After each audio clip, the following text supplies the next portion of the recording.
بسم الله الرحمن الرحيم قل يا أيها الكافرون لا أعبد ما تعبدون ولا أنتم عابدون ما أعبد ولا أنا عابد ما عبدتم ولا أنتم عابدون ما أعبد لكم دينكم ولي دين۔ ترجمہ: کہہ دیجئے اے کافروں، میں عبادت نہیں کرتا ان بتوں کی جن کی تم عبادت کرتے ہو، وَلَا أَنْتُمْ عَابِدُونَ مَا أَعْبُدُ، اور نہیں ہو تم عبادت کرنے والے اس اللہ کی جس کی میں عبادت کرتا ہوں، وَلَا أَنَا عَابِدٌ مَا عَبَدتُّمْ، اور نہیں ہوں میں عبادت کرنے والا ان بتوں کی جن کی تم نے عبادت کی، وَلَا أَنْتُمْ عَابِدُونَ مَا أَعْبُدُ، اور نہیں ہو تم عبادت کرنے والے اس اللہ کی جس کی میں عبادت کرتا ہوں، لَكُمْ دِينُكُمْ وَلِيَ دِينِ، تمہارے لیے تمہارا دین ہے، میرے لیے میرا دین ہے۔ اس سورت کی تشریح ہم پچھلے درس کے اندر، پچھلے 2 دروس کے اندر ذکر کر چکے ہیں کہ اس کا پس منظر کیا ہے، اور وہاں کے مشرکین نے حضور علیہ السلام کو کیا پیشکش کی تھی، جس کے جواب میں یہ صورت نازل ہوئی کہ ان چیزوں پر صلح نہیں ہو سکتی، ان پر کمپرومائز نہیں ہو سکتا کہ وہ آپ کو شرک کی دعوت دے رہے ہیں کہ 1 سال آپ ہمارے بتوں کی عبادت کریں، 1 سال ہم آپ کے اللہ کی عبادت کریں گے، ایسا نہیں ہو سکتا۔ تو پچھلے درس میں ہم نے یہ چیز عرض کی تھی کہ اس صورت سے ہمیں کیا درس ملتا ہے۔ تو پہلا درس جو ہمیں ملتا ہے وہ یہ کہ شرک اللہ تعالیٰ کسی بھی صورت میں برداشت نہیں کرتے۔ قرآن کریم میں آتا ہے ان اللہ لا یغفر ان یشرک بہ ویغفر ما دون ذلک لمن یشاء، اللہ تعالیٰ شرک کو نہیں بخشتے۔ تو ایک تو یہ بات ہم نے سمجھی کہ یہ صورت ہمیں اس بات کا درس دیتی ہے کہ اس چیز پر کوئی کمپرومائز نہیں، اور دوسرا درس جو ہمیں اس صورت سے ملتا ہے وہ یہ کہ زندگی کے اندر بہت سارے مواقع پر انسان کو صلح کرنی پڑتی ہے، کسی بات پر سمجھوتا کرنا پڑتا ہے، مصالحت کرنی پڑتی ہے۔ تو اس کا ایک اصول ہمیں سمجھ میں آیا، وہ اصول یہ سمجھ میں آیا کہ کبھی بھی اصولوں پر، عقائد پر اور نظریات پر کبھی بھی صلح نہیں ہو سکتی۔ یعنی کوئی شخص اگر آپ سے صلح کرنا چاہتا ہے، وہ کسی بات پر، کسی معاملے میں کوئی صلح کر رہا ہے تو آپ ضرور کریں، لیکن اگر وہ صلح کی بنیاد کوئی اصول ہو کہ آپ کو اس صلح کی وجہ سے اس شریعت کے اصول سے دستبردار ہونا پڑے، یا شریعت کے کسی عقیدے سے دستبردار ہونا پڑے، یا شریعت کے کسی حکم سے دستبردار ہونا پڑے، ایسے کسی صلح کی شریعت اجازت نہیں دیتی۔ اب اس حوالے سے کہ شریعت نے حدود مقرر کی ہیں کہ اس بات پر صلح ہو سکتی ہے، اس بات پر صلح نہیں ہو سکتی، اور ہمیں اس صورت سے یہ درس ملتا ہے۔ اس کے حوالے سے 2 واقعات جو حدیث، سیرت کے اور تاریخ کے واقعات ہیں، انتہائی اہم واقعات، تو میں نے چاہا کہ وہ واقعات ہم اپنے درس میں ذکر کریں تاکہ یہ صورت ہمیں اچھے طریقے سے سمجھ آ سکے۔ عموماً کتب تفسیر میں یہ واقعات اس صورت کے ضمن میں نہیں لکھے گئے، لیکن اتنی بات طے ہے کہ یہ صورت ہمیں اس بات کا درس دیتی ہے کہ اصولوں پر سمجھوتا نہیں ہوتا۔ اس کا پہلا جو واقعہ ہے، اس کی جو پہلی مثال ہے، وہ حضور علیہ السلام جب غزوہ تبوک سے واپس آئے، تو آپ جانتے ہیں کہ اہل طائف کو جب حضور علیہ السلام نے دعوت دی تھی تو انہوں نے آپ علیہ السلام کی ایک تو دعوت کو ماننے سے انکار کر دیا تھا، دوسرا آپ علیہ السلام کے پیچھے اوباش اور لوفر قسم کے لڑکے لگا کر پتھروں سے آپ کو لہو لہان کر دیا تھا، یہاں تک کہ آپ کے قدم مبارک لہو زیادہ بہنے کی وجہ سے وہ اپنی جوتی مبارک نالین مبارک کے ساتھ چپکنے لگ گیا تھا، اس حد تک آپ کے جسم سے خون بہا تھا، صرف اس بات پر کہ آپ نے ان کو دعوت دی تھی۔ اور پھر فرشتہ بھی نازل ہوا اور آپ سے کہا بھی کہ آپ ان کے خلاف بد دعا کریں تو اللہ تعالیٰ ان کو تباہ کر دیں گے، آپ نے بد دعا نہیں کی۔ بہرحال تو جب آپ غزوہ تبوک سے واپس آئے، آگے جیسے ہم سورۃ النصر پڑھیں گے، اذا جاء نصر اللہ والفتح، کہ فتح مکہ کے بعد بہت سارے لوگ مسلمان ہوئے، جوق در جوق، فوج در فوج لوگ اسلام میں داخل ہوئے ہیں۔ بہت سارے قبائل کے وفد آپ کے پاس آتے تھے ملاقات کے لیے، اس لیے کہ ان کو پتہ تھا کہ اب تو ان کی حکومت آ گئی ہے، مکہ فتح کرنے کے بعد آپ مکہ کے خلیفہ حکمران بن گئے تھے۔ تو طائف کا بھی ایک وفد، بنو ثقیف جو وہاں کا قبیلہ تھا وہاں رہتا تھا، طائف کا ایک وفد آپ کے پاس آیا، اور انہوں نے اب تک اسلام قبول نہیں کیا تھا غزوہ تبوک کے اختتام تک۔ یہ سارے مشرکین تھے، بتوں کی عبادت کرتے تھے۔ یہ جب حضور علیہ الصلوۃ والسلام کے پاس آئے تو آپ نے ان کو مسجد نبوی میں ٹھہرایا، اور آپ نے فرمایا صحابہ سے کہ ان کو ایسی جگہ پر بٹھائیں، ایسی جگہ ان کا خیمہ لگائیں جہاں ان تک اذان کی، تلاوت کی، نماز کی آواز پہنچے، ہو سکتا ہے اس کی برکت سے ان کا دل نرم ہو جائے اور یہ پورا قبیلہ اسلام قبول کر لے۔ تو مسجد نبوی میں ان کا خیمہ لگایا گیا، وہ حضور علیہ الصلوۃ والسلام کا خطبہ بھی سنتے تھے، نماز بھی سنتے تھے، تلاوت بھی سنتے تھے، خود نماز نہ پڑھتے تھے، ظاہر مشرک تھے، کافر تو مسلمان تو نہیں تھے۔ حضور علیہ الصلوۃ والسلام وقتاً فوقتاً ان کے پاس آتے تھے، بات چیت کرتے تھے، پھر چلے جاتے تھے، کئی دنوں تک وہ مسجد نبوی میں رہے۔ تو آخر میں ان کے جو سردار تھے انہوں نے، جس کا نام کنانہ ابن عبد، جو تاریخ کی کتابوں میں ذکر کیا گیا اور حدیث کی کتابوں میں بھی موجود ہے، تو اس نے حضور علیہ الصلوۃ والسلام سے یہ کہا کہ ہم آپ سے صلح کرنا چاہتے ہیں، ہم چاہتے ہیں کہ اسلام قبول کریں، لیکن ہماری کچھ شرائط ہیں۔ چنانچہ مختلف کتب حدیث میں وہ شرائط مختلف ہیں۔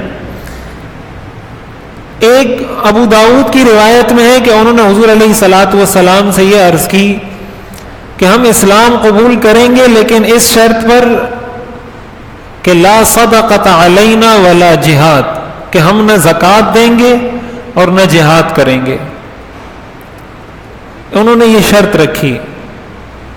اور بعض روایات میں آتا ہے کہ انہوں نے حضور علیہ الصلوۃ والسلام سے کہا افرأیت الزنا وَأَنَا قَوْمٌ نَغْتَرِبْ وَلَا بُدَّ لَنَا مِنْهُ، کہ ہم اسلام قبول کریں گے اس شرط پر کہ آپ ہمیں زنا کی اجازت دیں، ہم زنا سے نہیں روکیں گے۔ حضور علیہ الصلوۃ والسلام نے فرمایا هُوَ عَلَيْكُمْ حَرَامٌ، کہ زنا کی اجازت میں نہیں دے سکتا، یعنی اگر آپ اس شرط پر صلح کر رہے ہیں، اس شرط پر اسلام قبول کر رہے ہیں کہ میں آپ کو زنا کی اجازت دوں گا، اس کی اجازت میں نہیں دے سکتا۔ اور پھر آپ نے قرآن کریم کی یہ آیت تلاوت فرمائی وَلَا تَقْرَبُوا الزِّنَا إِنَّهُ كَانَ فَاحِشًا وَسَاءَ سَبِيلًا، کہ زنا کے قریب بھی مت جاؤ۔ اس کے بعد انہوں نے کہا أَفَرَأَيْتَ الرِّبَا، کہ سود کے بارے میں آپ کیا کہتے ہیں؟ فَإِنَّهُ أَمْوَالُنَا كُلُّهَا، کہ یہ تو سب کا سب ہمارا ہی مال ہے، یعنی سود لینے والا بھی ہمارے قبیلے کا ہے، سود دینے والا بھی ہمارے قبیلے کا ہے، تو ہمارا مال ہمارے ہی قبیلے میں گردش کر رہا ہے، اس سود کی آپ ہمیں اجازت دے دیں۔ حضور علیہ الصلوۃ والسلام نے فرمایا لکم رؤوس اموالکم، کہ میں سود کی بھی اجازت نہیں دے سکتا، زیادہ سے زیادہ جو تمہارا اصل سرمایہ ہے، اصل پیسہ ہے، وہ واپس لے لو۔ اور پھر حضور علیہ الصلوۃ والسلام نے یہ آیت پڑھی یا ایھا الذین آمنوا اتقوا اللہ وذروا ما بقی من الربا ان کنتم مؤمنین فإن لم تفعلوا فأذنوا بحرب من اللہ ورسولہ،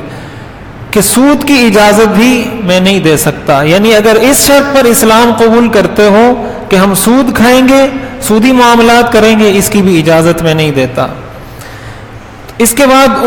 انہوں نے کہا، جو ثقیف کے سردار تھے، افرأیت الخمر فإنه عصیر ارضنا، آپ ہمیں اس صلح میں شراب پینے کی اجازت دیں، ہم اسلام قبول کریں گے لیکن اس شرط پر کہ ہم شراب پئیں گے۔ حضور علیہ الصلاۃ والسلام نے فرمایا،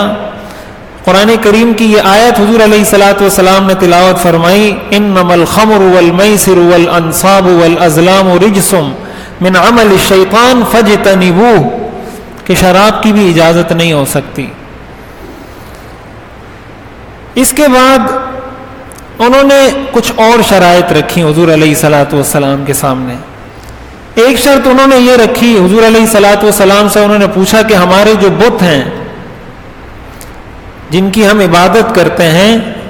ان کے بارے میں آپ ہمیں یہ حکم نہیں دیں گے کہ ہم ان کو گرا دیں، ان کو منہدم کر دیں۔ حضور علیہ الصلاۃ والسلام نے فرمایا اس کی بھی میں اجازت نہیں دے سکتا۔ انہوں نے کہا پھر آپ ہمیں اس چیز کی اجازت دے دیں کہ وہ بت ہم اپنے ہاتھ سے نہیں گرائیں گے، آپ گرائیں، آپ کا کوئی ساتھی گرائے، اس لیے کہ ہمیں ڈر لگتا ہے ہم ان بتوں کو گرائیں گے تو وہ ہمیں نقصان پہنچائیں گے۔ ظاہر ہے وہ تو عبادت کرتے تھے، ان کے تو معبود تھے۔ حضور علیہ الصلاۃ والسلام نے فرمایا اس کی آپ کو اجازت ہے، آپ بت نہ گرائیں، وہ بت گرانا وہ میری ذمہ داری ہے، میں کسی کو بھیج دوں گا جو ان بتوں کو گرا دے گا۔ اس کے بعد انہوں نے یہ شرط لگائی کہ ہمارا جو امیر ہوگا وہ ہم میں سے ہوگا، آپ ہم پر مکہ سے یا طائف کے باہر سے کوئی امیر مقرر نہیں کریں گے۔ آپ نے فرمایا لکم ذالک، اس کی بھی میں آپ کو اجازت دیتا ہوں۔ اس کے بعد انہوں نے یہ شرط لگائی کہ جب جنگ ہوگی، جہاد ہوگی، تو ہم پر لازم نہیں ہوگا کہ ہم آپ کی حمایت میں لڑیں، آپ کی حمایت میں لڑنا ہم پر لازم نہیں ہوگا، ہماری مرضی ہے کہ ہم آپ کی حمایت کریں یا نہ کریں۔ حضور علیہ الصلاۃ والسلام نے فرمایا اس کی بھی آپ کو اجازت ہے۔ اب یہ تو واقعہ ہے۔ اس کے بعد وہ لوگ گئے، حضور علیہ الصلاۃ والسلام نے حضرت خالد بن ولید، حضرت مغیرہ ابن شعبہ رضی اللہ عنہم کو بھیجا۔ حضرت مغیرہ ابن شعبہ رضی اللہ عنہ نے جا کر وہ بت گرائے وہاں پر، اور وہاں پر مسجد تعمیر کی، اور پھر وہاں کا سارا قبیلہ مسلمان ہو گیا۔ اب ایک تفصیلی واقعہ ہے جو بتانے کا مقصد ہے، وہ یہ کہ انہوں نے صلح کی کچھ شرائط رکھی کہ ہم زنا کریں گے، شراب پئیں گے، سود کھائیں گے، ہمارا امیر ہم میں سے ہوگا، ہم اپنے بت اپنے ہاتھ سے نہیں گرائیں گے، آپ کی حمایت نہیں کریں گے جنگ میں۔ حضور علیہ الصلاۃ والسلام نے کچھ شرائط مانی، کچھ کو ریجیکٹ کر دیا، کچھ پر صلح کر لی، کچھ کو مسترد کر دیا۔ اب اگر آپ دیکھیں یہ چیزیں کہ ہم زنا کریں گے، یہ شریعت کے حکم کے خلاف ہے، حرام ہے، شراب پئیں گے حرام ہے، سود کھائیں گے حرام ہے۔ اس پر آپ نے فرمایا کوئی صلح نہیں ہو سکتی، کوئی کمپرومائز نہیں ہو سکتا۔ ہاں آپ یہ کہتے ہیں کہ ہمارا امیر ہم میں سے ہوگا، آپ کو اس کی اجازت ہے، اس لیے کہ شریعت نے اس پہ ہمیں کوئی مجبور نہیں کیا کہ آپ ضرور ان کا امیر مکہ سے مقرر کریں، اہل طائف پر ان کا اپنا آدمی امیر نہیں ہو سکتا، اس کی آپ کو اجازت ہے۔ آپ یہ کہتے ہیں کہ ہم بت اپنے ہاتھ سے نہیں گرائیں گے، اس کی آپ کو اجازت ہے، اس لیے کہ شریعت آپ کو مجبور نہیں کرتی، دوسرا مسلمان ہے وہ اس کو گرا دے گا۔ تو آپ علیہ الصلاۃ والسلام نے اصولوں پر سمجھوتا نہیں کیا، شریعت کے حکم پر سمجھوتا نہیں کیا۔ یہ حدود اللہ ہے کہ کہاں انسان صلح کر سکتا ہے اور کہاں انسان صلح نہیں کر سکتا۔ چنانچہ حدیث شریف کے اندر حضور علیہ الصلاۃ والسلام نے فرمایا لا طاعت لمخلوق فی معصیت الخالق، کہ اللہ کی نافرمانی میں کسی مخلوق کی اطاعت جائز نہیں، چاہے وہ والد ہو، چاہے وہ بیٹا ہو، چاہے وہ بیوی ہو، چاہے وہ شوہر ہو، چاہے رشتہ دار ہو، دوست ہو، کوئی بھی ہو۔ اگر اس کی بات ماننے کی وجہ سے آپ اللہ کے مجرم بن رہے ہیں، اس کی شریعت اجازت نہیں دیتی۔ قرآن کریم میں فرمایا گیا وَإِن جَاهَدَاكَ عَلَىٰ أَن تُشْرِكَ بِي مَا لَيْسَ لَكَ بِهِ عِلْمٌ فَلَا تُطِعْهُمَا، کہ اگر تمہارے والدین تمہیں شرک پر مجبور کریں کہ تم شرک کرو، نہیں تو ہم تمہیں گھر سے نکال دیں گے، نہیں تو ہم تمہیں عاق کر دیں گے، نہیں تو ہم تم سے بات نہیں کریں گے، نہیں تو ہم تمہارا بائیکاٹ کر دیں گے، قرآن کریم میں فرمایا فَلَا تُطِعْهُمَا، والدین کی یہ بات ماننا جائز نہیں ہے، اس لیے کہ یہ آپ سے اصولوں پر سمجھوتا کرنے کی کوشش کی جا رہی ہے۔ شریعت اصولوں پر سمجھوتے کی اجازت نہیں دیتی۔ ہاں وَصَاحِبْهُمَا فِي الدُّنْيَا مَعْرُوفًا، آپ ان سے اس پر صلح نہ کریں، شرک نہ کریں، لیکن دنیا کے اندر ان کا احترام کرنا، ان کا ادب کرنا، ان کے ساتھ حسن سلوک کرنا، یہ آپ پر بدستور فرض ہے۔ اس کی وجہ سے آپ کو ان کی بے ادبی کی، بے احترامی کی، بے اکرامی کی اجازت ہرگز نہیں ہے، لیکن ان کی یہ بات ماننا بھی ہرگز جائز نہیں کہ آپ ان کی بات مان کر شرک کر لیں۔ آپ کو اگر والدین نماز پڑھنے سے روکتے ہیں تو ان کی یہ بات ماننا جائز نہیں۔ کسی کو اس کی بیوی نیک کام سے روکتی ہے،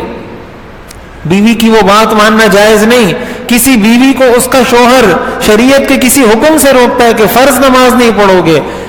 پڑھو گی یا فرض روزہ نہیں رکھو گی، شریعت کے کسی حکم سے جو اس پر لازم ہے اس سے کوئی شوہر روکتا ہے، بیوی پر شوہر کی یہ بات ماننا لازم نہیں ہے، اس لیے کہ یہ اصول ہیں، یہ احکام ہیں۔ ہاں جن چیزوں میں صلح ہو سکتی ہے ان کے اندر صلح کی جائے۔ اور ایک دوسرا واقعہ جو اسی سے متعلق ہے، اور یہ واقعات ظاہر ہے حضور علیہ الصلاۃ والسلام اور حضور کے صحابہ سے جو یہ سارے واقعات منقول ہیں یہ اصل ہمارے لیے ہیں، ان سے یہ سب کچھ کروایا گیا ہے ہمیں سکھانے کے لیے۔ حضرت عمر رضی اللہ تعالی عنہ نے اپنے دور میں حضرت عبداللہ ابن حذافہ، یہ ایک صحابی ہیں، عبداللہ ابن حذافہ رضی اللہ عنہ، ان کو ایک جہاد کے لیے سپہ سالار اور کمانڈر بنا کر بھیجا۔ یہ جب گئے تو ہوا یہ کہ وہاں مسلمانوں کو وقتی طور پر شکست ہو گئی، تکلیف پہنچی، اور مسلمانوں کا پورا لشکر جو کافر بادشاہ تھا اس کی گرفتاری میں آ گئے، سارے مسلمان گرفتار ہو گئے۔ عبداللہ ابن حذافہ رضی اللہ تعالیٰ عنہ اس لشکر کے امیر تھے۔ اب جب سارے گرفتار ہوئے تو اس بادشاہ نے حضرت عبداللہ ابن حذافہ سے کہا کہ میں تم کو اور تمہارے سارے ساتھیوں کو چھوڑ دوں گا، لیکن ایک شرط ہے، وہ شرط یہ ہے کہ تم حضور علیہ الصلاۃ والسلام کی تکذیب کر دو، یہ کہہ دو کہ وہ اللہ کے رسول نہیں ہے، اور اس اسلام سے دستبردار ہو جاؤ، میں تم سب کو چھوڑ دیتا ہوں۔ حضرت عبداللہ ابن حذافہ رضی اللہ تعالیٰ عنہ نے فرمایا کہ تم مر کر زندہ ہو جاؤ تب بھی میں حضور علیہ الصلاۃ والسلام کی تکذیب نہیں کر سکتا۔ تو اس نے آگے سے کہا کہ میں آپ کو بہت دردناک طریقے سے قتل کروں گا، ایسے طریقے سے قتل کروں گا کہ لوگوں کے لیے عبرت کا نشان بن جاؤ گے۔ عبداللہ ابن حذافہ رضی اللہ عنہ نے فرمایا اس بات پر کسی قسم کی کوئی صلح کرنے کے لیے میں تیار نہیں، ہماری پورے لشکر کو قتل کر دو، میں اس پر صلح نہیں کروں گا۔ اور ظاہر ہے امیر پر بہت بڑی ذمہ داری ہوتی ہے، یہ کوئی مذاق نہیں ہے، ایک امیر کی وجہ سے اگر 100 جانیں جا رہی ہیں، شریعت کی نظر میں یہ کوئی معمولی بات نہیں ہے کہ ایک آدمی اپنی بات پر ڈٹ جائے اور کہے کہ ان 100 مسلمانوں کو قتل کر دو، میں صلح نہیں کرتا، یہ بہت بڑی بات ہے۔ عبداللہ ابن حذافہ رضی اللہ عنہ نے فرمایا اس پہ صلح نہیں ہو سکتی۔ اس نے کیا کیا، اس نے تیل منگوایا، آگ جلائی، آگ جلا کر اس تیل کو آگ پر رکھا، جب وہ ابلنے لگا، بوائل ہونے لگا، کھولنے لگا تو مسلمانوں میں سے ایک مسلمان کو پکڑ کر اس تیل کے اندر ڈال دیا۔ روایات میں آتا ہے کہ تھوڑی دیر میں ان کے سارے اعضاء، ہڈیاں بکھر بکھر کر اس تیل میں پگھل گئیں۔ عبداللہ ابن حذافہ رضی اللہ عنہ نے جب یہ منظر دیکھا تو ان کے آنکھوں میں آنسو آ گئے، تو اس بادشاہ نے کہا کہ اب تمہارا دل نرم پڑا نا، تو میں پہلے کہہ رہا تھا کہ صلح کر لو۔ عبداللہ ابن حذافہ رضی اللہ عنہ نے فرمایا کہ یہ آنسو میرے آنکھوں میں ڈر اور خوف کی وجہ سے نہیں آئے، مجھے رونا اس بات پر آ رہا ہے کہ اللہ تعالیٰ نے مجھے صرف ایک جان دی ہے، میں چاہتا ہوں کہ اللہ نے مجھے 100 جانیں دی ہوتی اور ہر مرتبہ میں اس طرح تیل میں ڈل کر اور اللہ کے راستے میں شہید ہوتا، مجھے اس پر افسوس ہو رہا ہے کہ اللہ نے مجھے صرف ایک جان کیوں دی ہے۔ تو روایات میں آتا ہے کہ وہ حیران پریشان ہو گیا کہ یہ کیسی قوم ہے، کیسے لوگ ہیں کہ ان کے سامنے ان کے ساتھی کو میں نے تیل میں ڈال کر پگھلا دیا،